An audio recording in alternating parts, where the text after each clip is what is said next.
Halo semuanya, bertemu lagi dengan saya, Alvin Sebastian, pada segmen Science Fact. Teman-teman semuanya, pada saat ini saya masih akan membahas mengenai minuman dingin.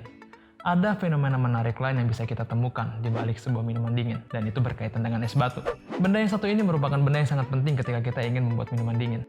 Nah, tapi ternyata ada sebuah fenomena menarik yang terjadi ketika teman-teman mencelupkan es batu ke dalam suatu minuman atau ke dalam air. Pernah tidak muncul pertanyaan di benak kalian? Mengapa es batu ketika dicelupkan ke dalam air, dia tidak akan tenggelam tetapi justru mengapung di atas permukaan air? Kemudian apa dampaknya terhadap kehidupan kita jika naturnya es batu itu tenggelam ketika berada dalam air dan tidak mengapung di atas permukaan air? Untuk tahu jawabannya, mari kita bahas bersama-sama. Baik teman-teman, pembahasan kita akan diawali dari konsep pemuaian zat. Ya, di pelajaran fisika telah dibahas mengenai konsep pemuaian suatu benda. Apabila suatu zat atau suatu benda mengalami pemanasan atau kita panaskan, kita tingkatkan suhunya, maka zat atau benda tersebut akan mengalami peningkatan volume atau mengalami pemuaian. Mengapa demikian? Karena ketika zat atau benda tersebut dipanaskan, jarak antar molekul penyusun benda atau zat tersebut akan menjadi semakin menjauh. Demikian juga sebaliknya, apabila suatu zat atau suatu benda kita dinginkan, kita turunkan suhunya, maka zat atau benda tersebut akan mengalami penurunan nilai volume atau mengalami penyusutan. Mengapa demikian? Karena jarak antar molekul penyusun benda atau zat tersebut akan menjadi semakin rapat sehingga volumenya akan mengalami penurunan. Nah, artinya ketika air kita dinginkan hingga menjadi es batu, seharusnya volumenya akan mengalami penurunan atau penyusutan. Oke, kita simpan satu konsep ini dulu. Sekarang kita akan bahas mengenai konsep tenggelam, mengapung, dan melayang.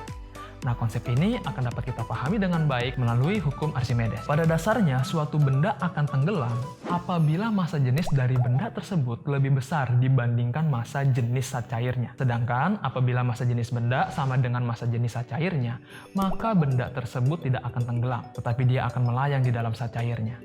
Sedangkan apabila massa jenis benda itu lebih kecil dibandingkan massa jenis zat cairnya, maka benda tersebut akan mengapung di atas permukaan air. Nah, berbicara mengenai massa jenis dapat kita peroleh melalui perhitungan massa benda dibagi dengan volume benda, di mana massa jenis itu sendiri merupakan massa benda per satuan volume benda itu sendiri. Massa jenis dari air dalam wujud cair ialah 1 gram per mililiter. Artinya, per 1 mililiter volume air memiliki massa sebesar 1 gram. Nah, artinya perbandingan massa air dengan volume air dalam keadaan apapun akan menghasilkan nilai sebesar 1 gram per mililiter yang merupakan nilai massa jenis dari air. Nah, tadi di bagian awal kita sudah mendapatkan konsep bahwa seharusnya air ketika didinginkan akan mengalami penurunan volume atau mengalami penyusutan karena jarak antar molekul penyusunnya akan menjadi semakin rapat. Nah, artinya apabila air yang membeku menjadi es batu, volumenya mengalami penurunan, akan tetapi nilai massanya masih tetap. Seharusnya massa jenis dari es batu akan mengalami peningkatan.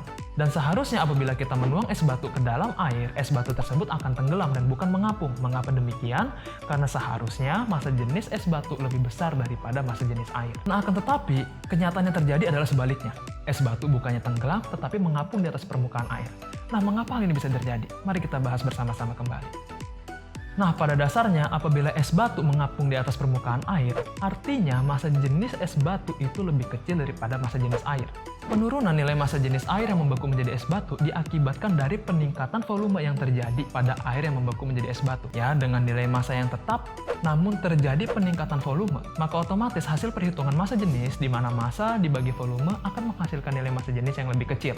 Nah, makanya ketika teman-teman meletakkan wadah yang berisi air ke dalam freezer, nanti teman-teman akan melihat bahwa air yang membeku, volumenya akan mengalami peningkatan. Contohnya, air yang kita letakkan di dalam rak es batu, pas membeku, volumenya meningkat. Kemudian, air yang kita isi dalam plastik, ketika membeku, volumenya meningkat daripada sebelumnya. Itu menandakan ketika air membeku menjadi es batu, ternyata mengalami peningkatan volume. Jadi wajar saja, ketika volume meningkat, massa jenis mengalami penurunan, es batu akan mengapung di atas permukaan air. Nah, akan tetapi, pertanyaannya, mengapa air yang membeku menjadi es batu mengalami peningkatan volume? Bukannya seharusnya berdasarkan konsep pemuaian zat ketika benda didinginkan, dia akan mengalami penurunan nilai volume atau volumenya akan menyusut. Nah, ini akan kita bahas bersama-sama berkaitan dengan sifat anomali air, penyimpangan dari sifat air. Baik teman-teman, tadi kita sudah sampai pada satu pertanyaan. Mengapa air yang membeku menjadi es batu mengalami peningkatan volume? bukannya mengalami penurunan. Nah, hal ini dapat dijelaskan berdasarkan gaya antar molekul yang terjadi antar molekul H2O, yaitu molekul-molekul yang menyusun zat air. Gaya antar molekul yang terjadi antara molekul H2O di dalam suatu air itu merupakan ikatan hidrogen.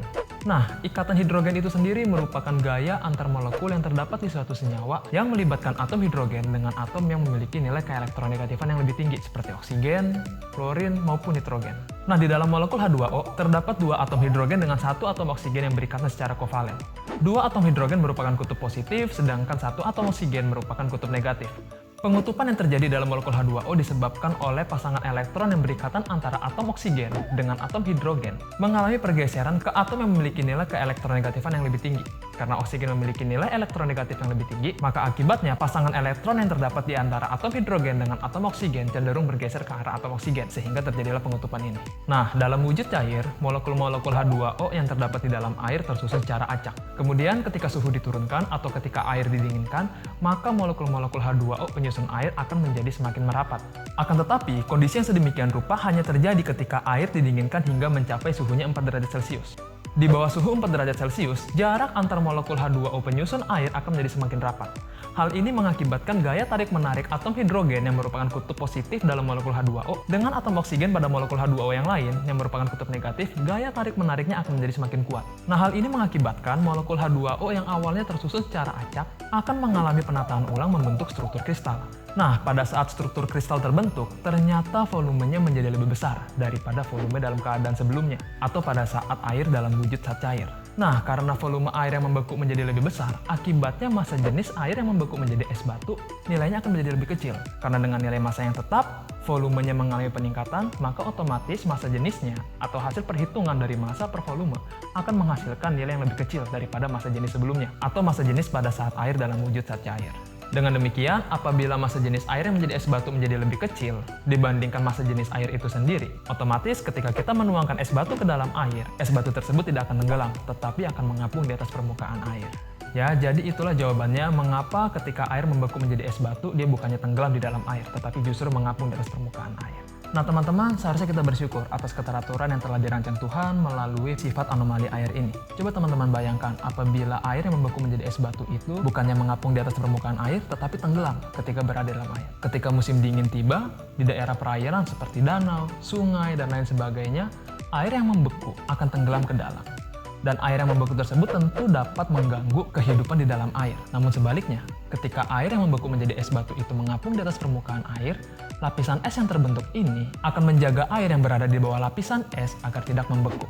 Nah, hal ini tentu akan melindungi kehidupan makhluk hidup yang ada di dalam air. Nah, itu salah satu manfaat penting dari sifat anomali air itu sendiri.